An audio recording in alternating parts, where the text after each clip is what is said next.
2019, but sin, the infection. And this infection comes in many ways, how it attacks the body, it attacks the mind, it attacks the heart and the spiritual man. And it's a cure for it. But let's get into sin, the infection. We're going to start in Mark chapter 1, verses 29 through, I think, 34. And in 29 it starts, and forthwith when they were come out of the synagogue, they entered to the house of Simon and Andrew with James and John. But Simon's wife's mother, which is a mother-in-law, lay sick of a fever. And anon the tell of her came and took her by the hand and lifted her up. And immediately the fever left her, and she ministered to them. Ministered in this sense means she served them. And at even, when the sun did set, they brought unto him all that were diseased and them that were possessed with devils. So it wasn't a person, it was the spirit that jumped into the person and possessed their body and possessed their mind and possessed their hearts to do wrong. But they had to come out because they were called out by Jesus. And then it talks about the time and all that. And then it says that all the cities were gathered together at the door. So everybody came and they got healed. And those were possessed and those were sick. Because everybody has a different sickness in them. Everybody has a different infection in them. Or possessed by something. And we have to be careful that we're not possessed by our possessions, or let our possessions define who we are. In 34 it says, and he healed many that were sick of divers diseases, many diseases, and cast out many devils, and suffered not the devils to speak, because they knew him. So, is there something in this verse that y'all don't understand? Let me know. Anybody? He healed many of them that were sick of many diseases, and cast out many devils, and suffered not the devils to speak, because they knew him. They knew who he was. They were fallen angels. It wasn't no introduction. They spread and they ran. Because the Bible says that, woe ye inhabitants of earth, the enemy is among you. It's not speaking very lightly of who or what was thrown down from heaven. But it openly speaks of the enemy and his tactics on how he tried to get us and how he tries to trap us. But sometimes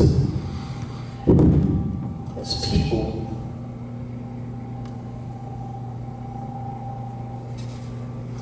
it's very difficult to try something new. So we're speaking on the topic of the sin, the infection. And we'll go over it again. And it says, as they left the synagogue, they went with James and John to the home of Simon and Andrew. Simon's mother-in-law was in bed with a fever, and they immediately told Jesus about her. Don't we have to tell Jesus about our situations? Don't we have to tell Jesus about our problems? It doesn't matter with who, or to who, or about who. They immediately told Jesus. They didn't go tell their friends. They didn't go tell someone who couldn't help her. But they told somebody who was a reliable source. And they told her about the situation that she was in. And when they told, and so they went forth and took her by the hand and helped her up. And the fever left her, and she began to wait on them.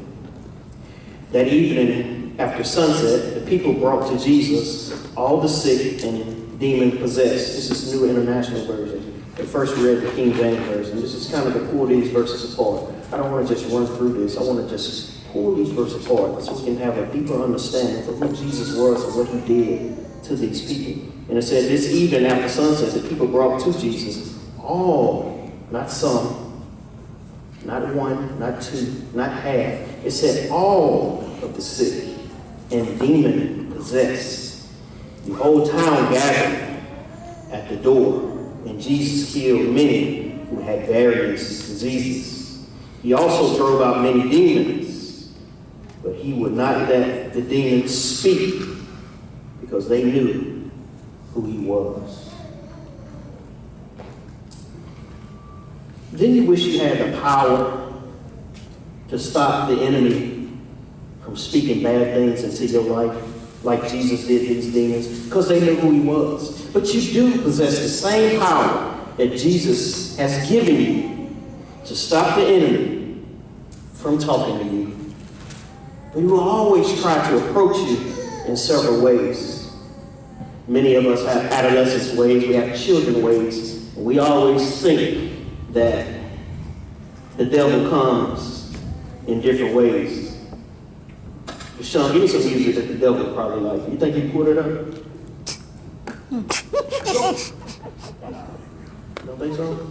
It's going too far. You think we've gotten too radical with our message? Well, I got news for you.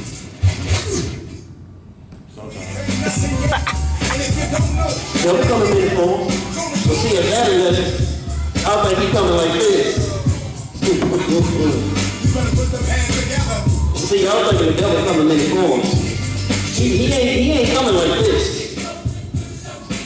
Y'all think he coming with a pitchfork. Coming to kill you. Bam, bam, bam. Bam, bam. That ain't how the devil come. He ain't coming with a pitchfork. This ain't him. But we think as adolescents, he coming in at night, like the boogeyman. We turn the lights on right now. You know, most of us, you know, we African American or Latino, we go run all the same way, and we go look back, ain't nobody gonna be on the lights turn off. Ooh, the devil, he took over and turned all the lights off in there. But that's how we think, as though we adolescents. The devil, he's not coming like this and try to zap your mind and try to enter your body. He comes in several forms. He comes in many ways.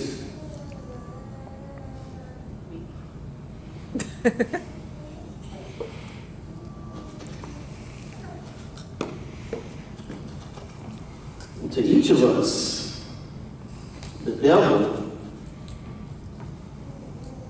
is the enemy. He looks like an evil person. But to us, he can come as beautiful as they come, as beautiful as each one of our wives, and vice versa. He can come as beautiful as each one of y'all husbands.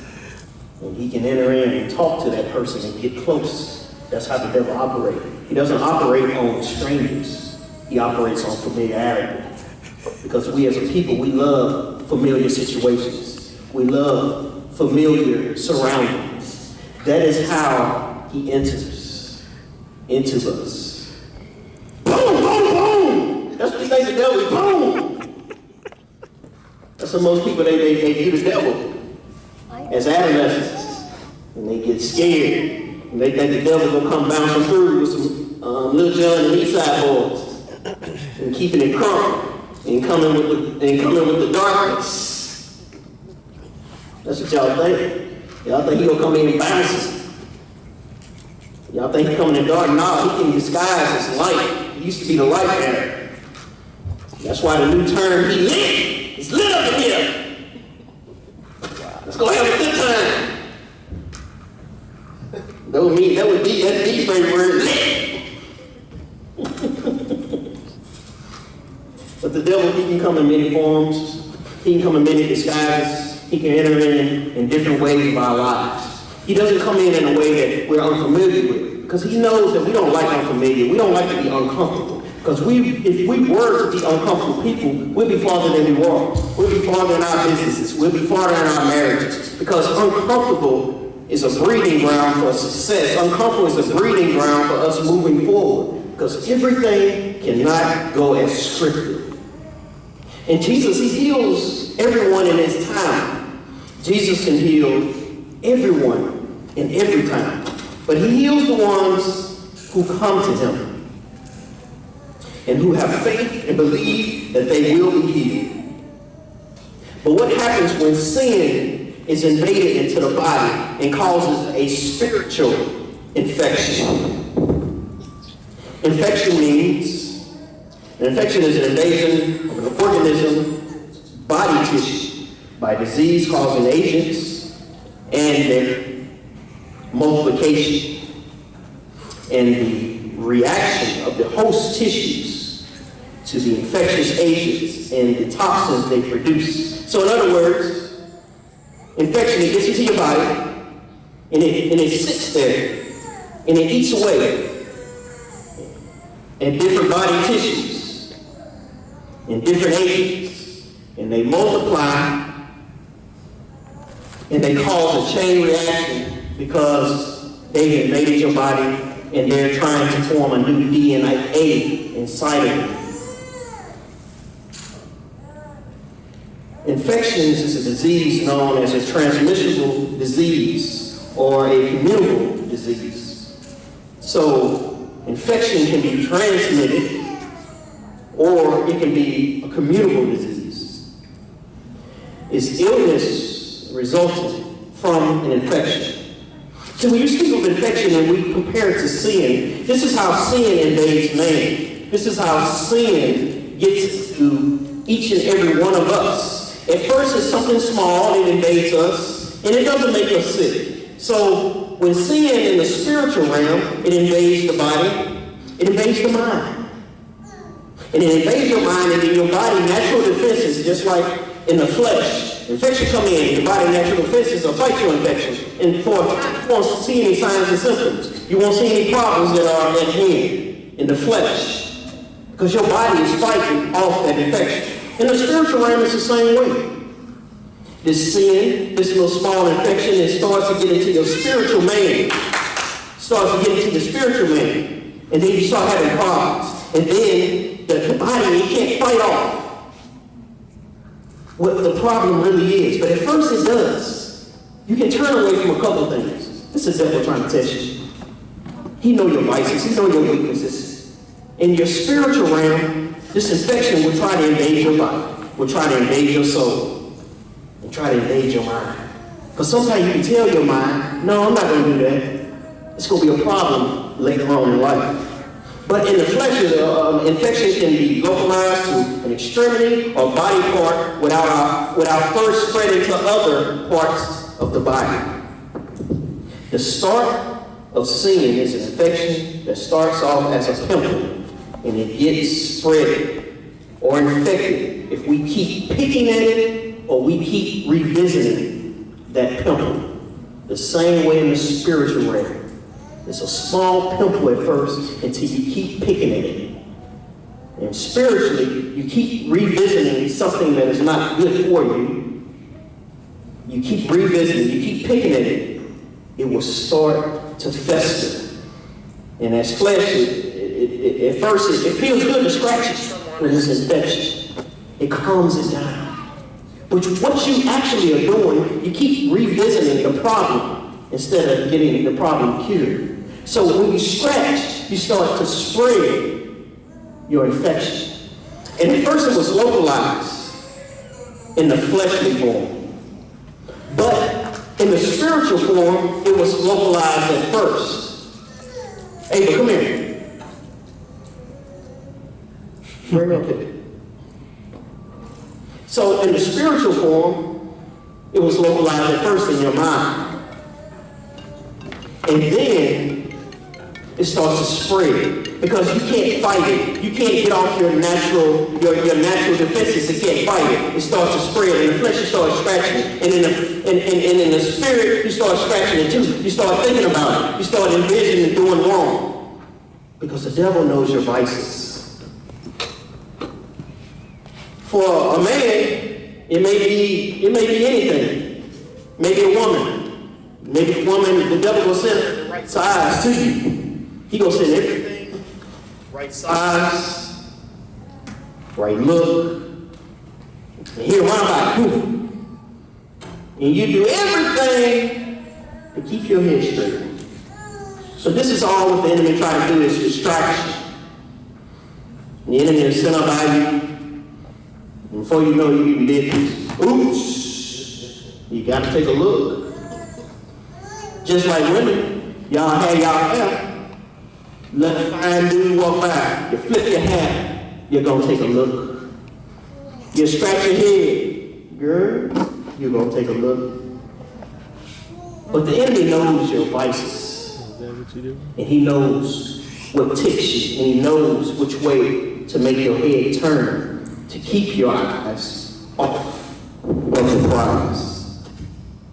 This infection will soon turn to something that we keep going to, and then it spreads. Spiritual infection will invade the body, and we begin to entertain it and revisit it and pick at it until it spreads.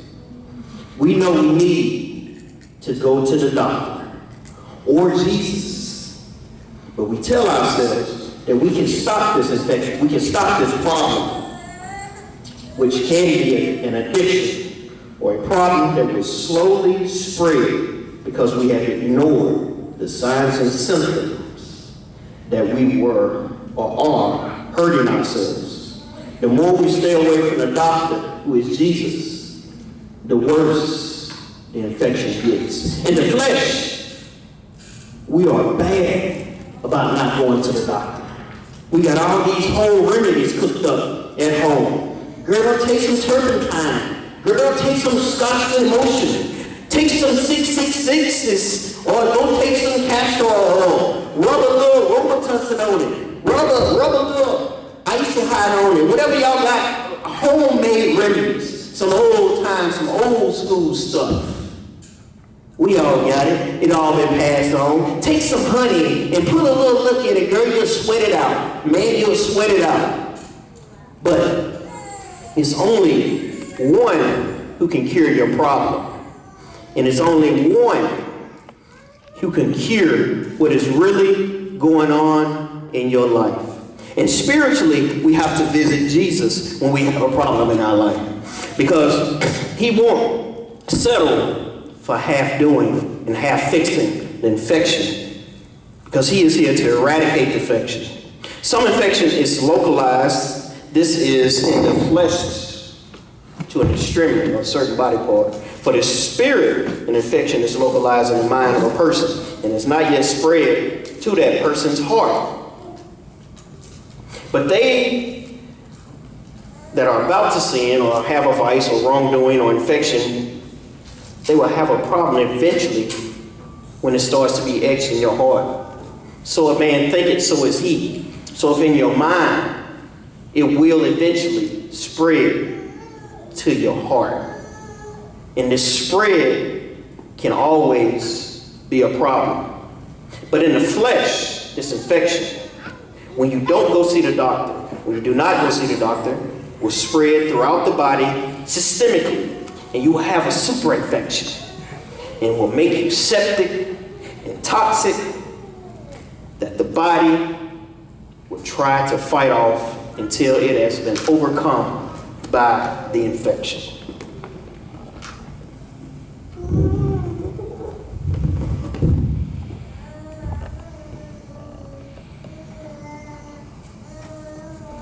Spiritually, the body will try, or the mind will try to fight off the enemy. But the sin or infection will eventually overcome the mind and spread to that person's heart. And then the infection will become their character, or the infection will become them spiritually. And it's always a problem when we try to fight the infection or a problem spiritually, because we always have to go to Jesus. Simon's mother-in-law, she was sick and in bed with a fever, but one thing that they immediately did when they discovered what was wrong with her, that she was sick in her bed and she was bedridden and she had a fever, they went to Jesus immediately and told the problem to him. It said immediately when they discovered the problem. Now people will always have a problem, but they will not find the Savior immediately. They will not go to Jesus immediately. When they're having spiritual problems, they won't go to Jesus immediately. When they're having an infection, when they're having a problem, when they're having problems with the marriage, when they're having problems on the job, when they're having problems with relationships and friends, they will not immediately visit Jesus. Because Jesus said, it said in this verse, in 31, Mark 1:31, it says, so he went to her. Jesus will come to you when you seek him out. And when Jesus come, Jesus took her by the hand and helped her up. Because sometimes if we're in our lowest points of our life, and when we're in the bottomless pit of our life, Jesus is there, grab you by your hand, and lift you up out of the hell that you were in. And then the fever left her, and she began to wait on them. And then she began to wait on her. But the thing about them waiting on her and waiting on them, you have to come to Jesus. You always have to come to Jesus. When you come to Jesus, he will heal you. He will solve your problems. He will get rid of everything that's going on in your life. Jesus is there to save you. Jesus is there to heal you. Jesus is there to overcome anything that you have in your life. Jesus is there to raise the dead up out of your life. Jesus is there to raise you up out of the depths of the hell that you've gone in through, even though you're having an infection and you're having a problem that has spread through your mind, that has spread to your heart, and is trying to take over the character for who you are. The devil will always try to end your purpose. The devil will always try to end your destiny and change your destination. The infection or sin, sometimes it will overcome the spiritual mind or the heart, and it will take over, and you can't fight the enemy because he's become too strong to you. He's become too strong. He's become a living part of you. He's been in your mind for years. No matter how you try to suppress your feeling about things, no matter how you try to suppress your feelings in the heart of things, in the heart of man, in your children or anywhere else, guess what? You will always have to come to Jesus, because Jesus is there at the door. Just like it said in 32, Mark 1:32, it said that evening, so in your evening or in your night or in your deepest time of your life, after sunset, the people brought to Jesus all the sick and demon-possessed. The whole town gathered at the door. So what Jesus is telling them right now, that the door is open. The door is always open when you have a problem. The door is never closed when you're there seeking him out. Jesus is there to grab you by the hand. Jesus is there to lift you up through all the problems that you've been having in your life. Jesus is there to end your fever. Jesus is there because he loves you. Because this is who Jesus is. Jesus loves us so much. God loves so much that he gave his only begotten Son. That whosoever believe in him will not perish and have everlasting life. God has an answer for this infection. God has prescribed Jesus to come to this world because he gave his only begotten Son, that whosoever believe in him will not perish, that they will have everlasting life. The antibiotics are usually prescribed to the fleshly sick, but the antibiotics that are prescribed for the spirit is Jesus. Jesus is the ultimate antibiotic. Jesus is the ultimate antibiotic to fight our infection, to fight the sin, to fight the problems that we have going on in our life. Number one, in order to overcome this infection that we're talking about, infection in man. See, the devil will first attack man, the spiritual man. The fleshly man is not anything, because as we read back in Job, the devil, he had to ask permission before he can touch you. And Jesus said that, have you tried my good and faithful servant Job? For you can take all his earthly possessions, and then you can take all the things that are around him, his family, and even you can put balls on his body and attack his health. But you still can't attack him and who he is, and the spiritual man for who he is. Because Jesus is the King. Jesus is the Savior. Because Jesus will heal all the problems of man. Number one, that's infection in the spiritual man. Number two, this can go on forever. This is an infection in the church. When Jesus went to that synagogue, he seen all those people that were selling stuff when they went in the synagogue. And this was his father's house. And all the sin, and all the trading, and all the gambling in his father's house. And all the selling of things. This is in the synagogue in his father's house. And Jesus said, how can you do this in my father's house? The infection has spread it over to the church. And the church is infected with this condition. The church is supposed to be a hospital for the sick. But we have become clinical psychologists who try to diagnose problems. But God and Jesus have not come to condemn, but they come to save the world. See, Jesus is not one who come and condemn you or not judge you or say that, hey, you're going to die and go to hell. Jesus has come to preach to your soul, to preach to the inner man that everything is going to be all right, that he will heal you when you have a problem. He will heal you when you're going through the worst time of your life, because he is the antibiotic to your infection that you have. He is the antibiotic to the problem that you have in life. He is not trying to diagnose you. He is trying to fix you. He is not trying to send you off and give you some certain pill to increase or make your life better. He is trying to fill you with the gospel. See, Jesus is the one who heals. Jesus is the one who is the antibiotic that's going to save us, and he's going to save our life because he comes to save the world. But the truth is, the church needs saving. It has become a house of judgmental people who judge people because they have certain things, and they have certain infections, and they have certain problems. Some people judge people because they're poor. Like poor people don't need Jesus. Some people, they judge people because they have a little money. You think rich people don't need Jesus? Jesus preached to most of these poor people everywhere he went. And every now and then, you have this self-righteous, fulfilled, rich person that would come and say, oh, Jesus, and he would say something to try to test them.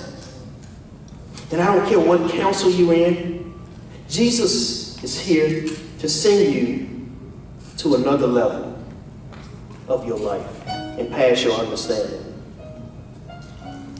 And next Sunday we'll continue about the infection of church, and then we'll talk about the cure for this infection. The doors of the church is open. Now, we don't want to become a society of people who judge people because they're poor or they have less or more. This infection of sin has spread inside of the church. You go preach next Sunday, you're doing all the right things. See, Jesus is here to cure. He's here not to condemn you. He's not trying to take you out. He's not trying to kill you. He's trying to give you life. And for somebody in here tonight, there's life. There's purpose in you. God is trying to take you to another level. But in order to get to that other level, you got to trust God so he can elevate you. You got to leave the old ways that you used to, but you got to trust him. This infection, this problem that you have to identify quickly. You have to bring your problems to Jesus. Won't you come if you're having a problem, if you need prayer for? Won't you meet me at the altar? Because he is the only one that can heal your problems. But you gotta come. And don't deny Jesus. Because in the last day, you don't want him to deny you. Why don't you come? Don't be ashamed of Jesus. Because he is here to elevate you. He's here to bless you.